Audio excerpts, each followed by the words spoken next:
Video பார்க்குற எல்லாருக்கும் வணக்கம் நண்பர்களே. இது உங்கள் ரெஸ்லிங் கிங் தமிழ். நான் உங்கள் ரகுமான். இன்றைக்கி நம்ம சேனலில் ரோமன் ரெயின்ஸ்க்கு புதுசாக ஒரு பேர் டபிள்யூ வைக்க போகிறாங்களாம். இதை தவிர்த்து குந்தர் கூட சிஎம் பாங்க் மோதுறதா ஒரு அப்டேட் கிடச்சிருக்குது. வாங்க இன்றைக்கான ரெஸ்லிங் செய்திகளை பற்றி பார்க்கலாம். மறக்காமல் ஃபஸ்ட் டைம் நம்ம சேனலுக்கு வந்திருக்க நண்பர்கள் சப்ஸ்கிரைப் பண்ணி பெல் ஐக்கானை கிளிக் பண்ணி வச்சுக்கோங்க. தினமும் ரெஸ்லிங் செய்திகளை தமிழ் மொழியில் தெரிஞ்சுக்கோங்க. டபிள்யூபிள்யூ பெண்களுக்காக எவல்யூஷன் பேப்பரையோ நடத்த போகிறாங்க. தற்போதைக்கு 5 மேட்சஸை கன்ஃபார்ம் பண்ணி வச்சுருக்கிறாங்க. NXT சைடு NXT சாம்பியன்ஷிப்பு, இதை தவிர்த்து பார்த்தீங்கன்னா மெயின் டிவிஷனில் இருக்கிற 2 championship, tag team championship, battle ராயல்னு சொல்லிட்டு எவல்யூஷன் பேப்பருக்கு ஓரளவுக்கு மேட்சஸ் எல்லாம் கன்ஃபார்ம் பண்ணி வச்சிருக்காங்க. இப்போது இந்த எவல்யூஷன் பேப்பரியூவில் டபிள்யூபிள்யூ வந்து ஒரு மிகப்பெரிய அதிருப்தியில் இருக்கிறாங்களாம். ஏன்னா இப்போ உமன் டிவிஷன் அப்படிங்கிறது ரொம்ப ஸ்ட்ராங்காக இருக்குது. Rhea Ripley, Becky Lynch, Bianca பிளேர்னு சொல்லிட்டு நிறைய ஸ்ட்ராங்கஸ்ட் உமன் ரெஸ்லர்ஸ் இருந்தாலும் டிக்கெட் சேலிங் அப்படிங்கிறது ரொம்பவே மந்தமாக இருந்துக்குது. அதாவது இந்த வருடம் டபிள்யூபிள்யூடைய எவல்யூஷன் பேப்பருடைய டிக்கெட் இது நாள் வரைக்கும் 4000 மட்டுமே விற்கப்பட்டுள்ளது. பொதுவாகவே அதாவது என்ன சொல்கிறாங்க தெரியுமா, ஒரு நார்மலாக NXT ஒரு ஷோ நடத்தினாலே 10,000 டிக்கெட் விற்கிது. பெண்கள் அதாவது உமன் ரெஸ்லர்ஸ் அப்படிங்கிறவங்க மெயின் ராஸ்டரில் மெயினாக இருக்கிறவங்க. ஸோ அதுவும் ராஸ் மேட்டோ நடக்கும்போதுலாம் உமன் டிவிஷன் மேட்ச்சு ராஸ் மேட்டோலையும் நடக்குது, பேப்பர் நடக்குது. அவங்களுடைய மேட்சஸ் பெரிய பெரிய மேட்சஸ் கன்ஃபார்ம் பண்ணியும் டிக்கெட் ஒழுங்காக விற்கலை. இதில் என்ன தெரியுமா ஒரு பெரிய கூத்து, சாட்டர்டே மெயின் வந்து இது ஒரு லைவ் ஷோ மாதிரி தான். ஸோ அதில் வந்து குந்தருக்கும் கோல்டுபர்க்குக்கும் மேட்சை மட்டும் தான் கன்ஃபார்ம் பண்ணியிருந்தாங்க. இப்போ அடிஷனல் 2 மேட்ச் கன்ஃபார்ம் பண்ணியிருக்கிறாங்க. இந்த சாட்டர்டே மெயின் இவெண்ட்டுக்கு தற்போதைக்கு 10,000 டிக்கெட்டு வித்துருச்சு. இப்போவே 10,000 வித்துருச்சு. அதாவது டபிள்யூபிள்யூ பார்த்தீங்கன்னா பெண்களே இல்லாமல் கன்ஃபார்ம் பண்ண மேட்சஸுக்கு 10,000, பெண்கள் மட்டுமே கன்ஃபார்ம் பண்ணியிருக்கிற மேட்சுக்கு வெறும் 4,000. ஃபேன்ஸ் மத்தியில் இந்த எவல்யூஷன் வந்து பாப்புலர் ஆகலை அப்படிங்கிறது இதன் மூலிமா தெரியுது. அதாவது நார்மலாக டபிள்யூபிள்யூ பார்த்தீங்கன்னா கன்ஃபார்ம் பண்ணுற நார்மலான பேப்பரி தான். ஆனால் எவல்யூஷனை பெருசாக கொண்டு போனாங்க. சரி மினிமம் ஒரு 12,000 டிக்கெட் விற்கும்னு நினச்சிருப்பாங்க போல இருக்குது. ஆனால் இப்போ 5,000 கூட விற்கலை.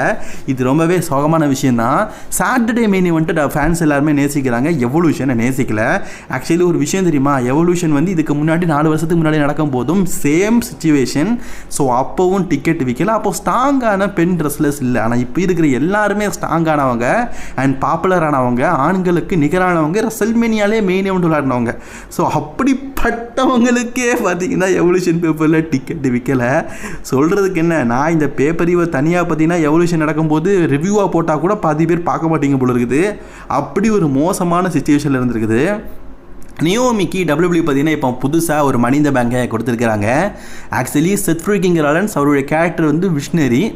எல்லாருமே இதுக்கப்புறமா செத் ராலன்ஸ் விஷனரி தான்ப்பா கூப்பிடணும், செத் ராலன்ஸ்லாம் கூப்பிடக்கூடாது. நம்ம ட்ரைபல் சீஃப்னு சொல்கிறோம்ல, அதே மாதிரி ஒரு விஷனரியை பொறுத்த வரைக்கும் அவர் பார்த்தீங்கன்னா புதுசாக மணி இந்த பேங்கை அவருக்கு ஏற்ற மாதிரி கோல்டன் கலரில் கஸ்டமைட் பண்ணியிருக்காரு, பிளாக் வித் கோல்டா. இப்போது இதே மாதிரி மணி இந்த பேங்கை பார்த்தீங்கன்னா நியோமியும் கஸ்டமைட் பண்ணியிருக்கிறாங்க. நியோமியோடைய கேரக்டர் அப்படிங்கிறது இப்போது நான் சொன்ன மாதிரி தான் அவர் டிஃப்ரெண்டான கேரக்டர் பண்ணிகிட்டு இருக்கிறாங்க. ஸோ நம்ம ஆக்சிடென்ட் ஆனால் ஒரு ஸ்டிக்கர் விட்டோம்ல, அந்த மாதிரி ஒரு ஸ்டிக்கரை போட்டுட்டு தான் அவங்க ட்ரெஸ்ஸிங்லாம் போட்டுட்டு வராங்க. ஸோ அதுக்கு ஏற்ற மாதிரியே தன்னுடைய மணி இந்த பேங்கையும் கஸ்டமைட் பண்ணியிருக்கிறாங்க. இந்த வாரம் ஃப்ரைடே அண்ட் ஸ்மாட்டோவில் காட்டியிருப்பாங்க. மீந்தி டபிள்யூபிள்யூ பார்த்தீங்கன்னா இந்த மணி இந்த பேங்க் கஸ்டமைட் பண்ணாலே ஏதாவது ஒரு செக்மெண்ட் காட்டுவாங்க. ஆனால் இந்த வாரம் ராலியும் சரி ஸ்மாட்டோனும் சரி இப்படிப்பட்ட ஒரு செக்மெண்ட்டையே காட்டலை. முழுக்க முழுக்க மணி இந்த பேங்க் இதுதான் அப்படின்னு சொல்லிட்டு தான் காட்டியிருக்கிறாங்க. ஆக்சுவலி டபிள்யூபிள்யூ பார்த்தீங்கன்னா இந்த மாதிரி நல்லா தான் பண்ணுறாங்க. ஏன்னா எப்போவுமே பச்சை கலரை பார்க்கறதுக்கு அவங்க கேரக்டருக்கு ஏற்ற மாதிரி மணி இந்த பேங்கை கஸ்டமைட் பண்ணி அவங்க வச்சிருக்கிறத பார்க்கும்போது நமக்கும் நல்லா தான் இருக்குது.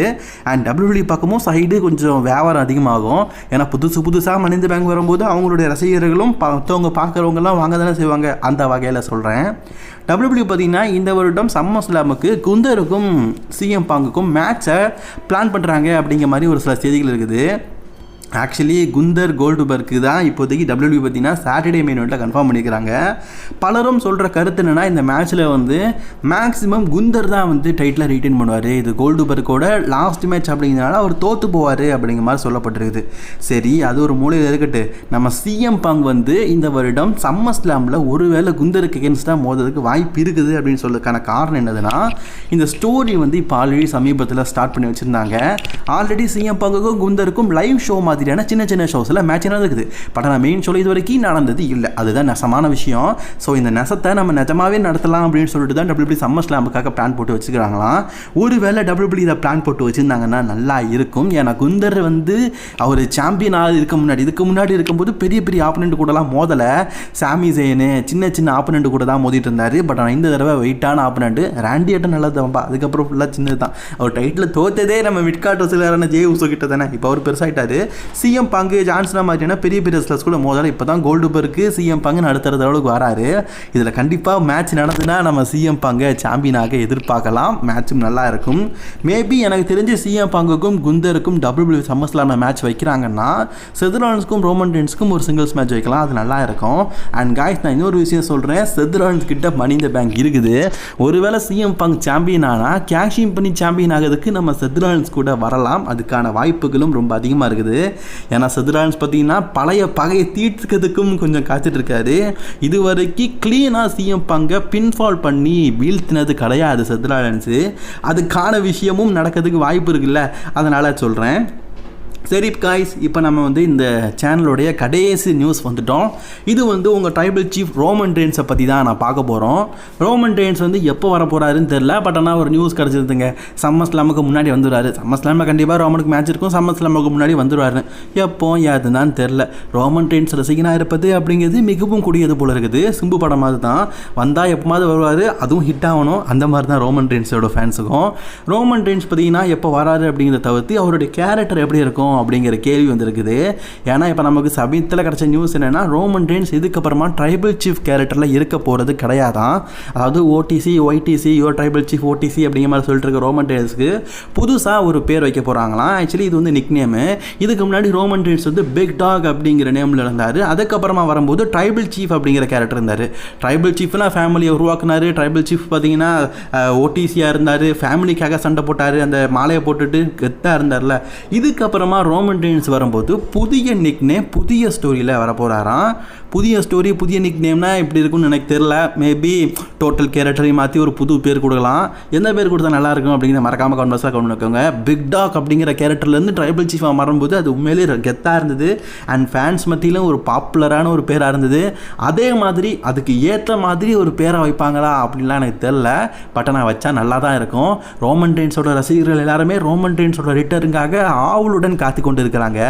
இந்த மாதிரி சிச்சுவேஷனில் ரோமன் ரெயின்ஸுக்கு புதுசாக ஒரு கேரக்டரு புதுசாக ஒரு பேர் கொடுக்க போகிறாங்க அப்படிங்கிறத கேட்ட உடனே ஃபேன்ஸ் எல்லாம் ரொம்பவே சந்தோஷப்பட்டிருப்பீங்கன்னு நினைக்கிறேன். ஒருவேளை அப்படி ஒரு பேர் கொடுக்குறாங்கன்னா என்ன பேர் கொடுத்தா நல்லா இருக்கும், வாயில் நுழையிற மாதிரி ஒரு பேர் வைங்க. மறக்காமல் கமெண்ட் பாக்ஸில் நான் பார்த்துக்கிறேன்.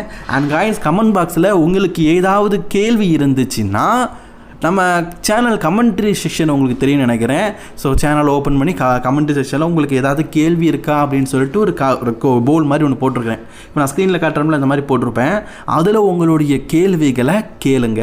அதுக்கான ஆன்சர் ரிப்பீட்டட் கேள்விக்கு ஆன்சர் பண்ண மாட்டேன். மற்றபடி கேள்வி கேட்குறவங்களுக்கு ஆன்சர் வீடியோவை மேக் பண்ணி போடுறேன். சரிங்களா?